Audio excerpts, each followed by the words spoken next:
नमस्कार दोस्तों, आपका बोन डॉक्टर के अगले एपिसोड में आपका स्वागत है। आज है fourth episode supracondylar fracture humerus का बच्चों में। तो आज हम जो चीज़ के बारे में बात करेंगे वो है open reduction with percutaneous pinning और कॉम्प्लिकेशंस। तो ओपन रिडक्शन जब करते हैं तो हमें फ्रैक्चर रिड्यूस करके परक्यूटेनियस पिनिंग करना पड़ता है। अप्रोच क्या होती है?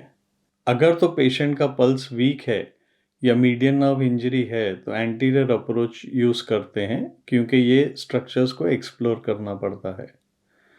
अगर पेरियोस्टियम फटा हुआ है तो लैटरल या मीडियल अप्रोच अप्रोप्रिएटली चूज करते हैं।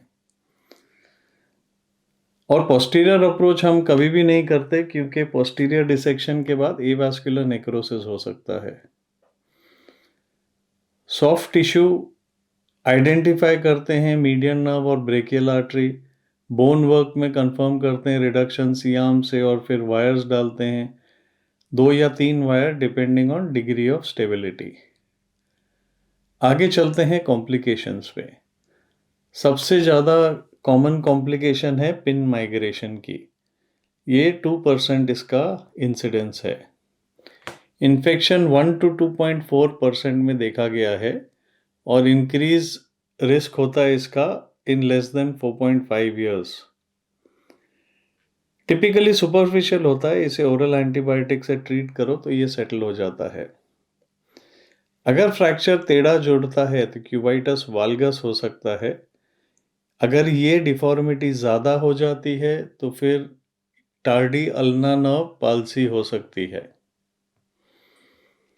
क्यूबाइटस वारस या गन स्टॉक डिफॉर्मिटी, ये होता है फ्रैक्चर का वारस माल यूनियन से। अगर मीडियल कॉलम में ज़्यादा कॉम्बिनेशन है तो फ्रैक्चर ड्रिफ्ट हो सकता है वारस में। ये ग्रोथ डिस्टर्बेंस से नहीं होता है और ये कॉस्मेटिक इशू होता है, पर इसमें फंक्शनल लिमिटेशंस कोई नहीं होते। बट कभी कभी पोस्टीरोलैटरल एल्बो इंस्टेबिलिटी देखी गई है, और ये tardy ulna nerve palsy cause कर सकती है। Anterior nerve subluxation commonest cause है टार्डी अल्ना नर्व पाल्सी का। नर्व एंट्रैपमेंट भी हो सकता है स्कार टिश्यू से, और फाइब्रस बैंड एफसीयू का सेकेंड मोस्ट कॉमन कॉज है, फ्लेक्सर कार्पी अल्नारिस। रेकरवेटम, ये कॉमन होता है अगर नॉन ऑपरेटिव ट्रीटमेंट की गई हो टाइप 2 और टाइप 3 फ्रैक्चर्स की।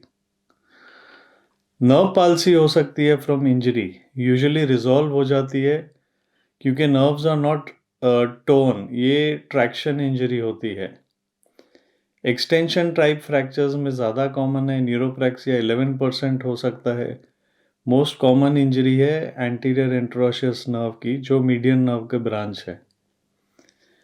मैकेनिज्म हो सकता है या तो ट्रैक्शन इंजरी या tenting of nerve on fracture, या एंट्रैपमेंट हो जाए अगर फ्रैक्चर में। तो फ्लेक्शन टाइप फ्रैक्चर्स में न्यूरोप्रैक्सिया का इंसिडेंस है 17%, और अल्ना नर्व न्यूरोप्रैक्सिया सबसे कॉमन है फ्लेक्शन टाइप इंजरीज में। तो वैस्कुलर इंजरी की बात करें तो रेडियल पल्स एब्सेंट होती है ऑन इनिशियल प्रेजेंटेशन 7 to 12% में। पल्सलेस हैंड अगर आफ्टर क्लोज रिडक्शन और पिनिंग हुआ, ये 3 to 4% में देखा जाता है, तो फिर वैस्कुलर स्ट्रक्चर्स ओपन करके एक्सप्लोर करना पड़ता है। अगर परफ्यूशन ब्लड की कम हो गई है रिडक्शन और पिनिंग के बाद, तो पिन्स को इमीडिएटली निकाल देना चाहिए और डिसीजन लेना चाहिए कि वैस्कुलर स्ट्रक्चर्स एक्सप्लोर करना है कि नहीं। आर्टेरियोग्राफी नॉर्मली इंडिकेटेड नहीं होती है, रोल ऑफ डॉपलर भी अनक्लियर है और डज नॉट चेंज ट्रीटमेंट। वोक्समैन हिस्ट्री में कॉन्ट्रैक्चर भी देखा गया है, ये रेयर बट ड्रेडेड कॉम्प्लिकेशन है। ये रिजल्ट होता है एल्बो हाइपरफ्लेक्शन कास्टिंग में। इसमें deep volar forearm compartment pressure increase होता है, लॉस ऑफ रेडियल पल्स होता है with elbow flex more than 90 degrees. ये क्लोज रिडक्शन परक्यूटेनियस स्पिनिंग के बाद रेयरली देखा जाता है, और पोस्ट ऑपरेटिव इमोबिलाइजेशन अगर 90 डिग्री से कम किया है तो भी नहीं देखा जाता। पोस्ट ऑपरेटिव स्टिफनेस भी कई बच्चों में होता है, रेयर होता है आफ्टर कास्टिंग या पिनिंग प्रोसीजर्स। तो पिन निकाल के हम जनरली 3 to 4 वीक्स पे gentle range of motion allow करते हैं, बच्चे को एनकरेज करते हैं कि खुद एक्सरसाइज करे। नॉर्मली ये स्टिफनेस 6 महीने में रिजॉल्व हो जाती है। फिजिकल थेरेपी की ज़रूरत नहीं होती। बच्चे हाइपर एक्टिव होते हैं और अपने आप एल्बो आहिस्ते आहिस्ते फ्री हो जाता है। तो ये हमारा टॉपिक आज ख़त्म होता है। आशा है आपको अच्छा लगा हो। अगर पसंद आया तो फ्रेंड्स फैमिली के साथ शेयर करिए। हमारा चैनल देखने के लिए बहुत बहुत धन्यवाद। Thank you very much.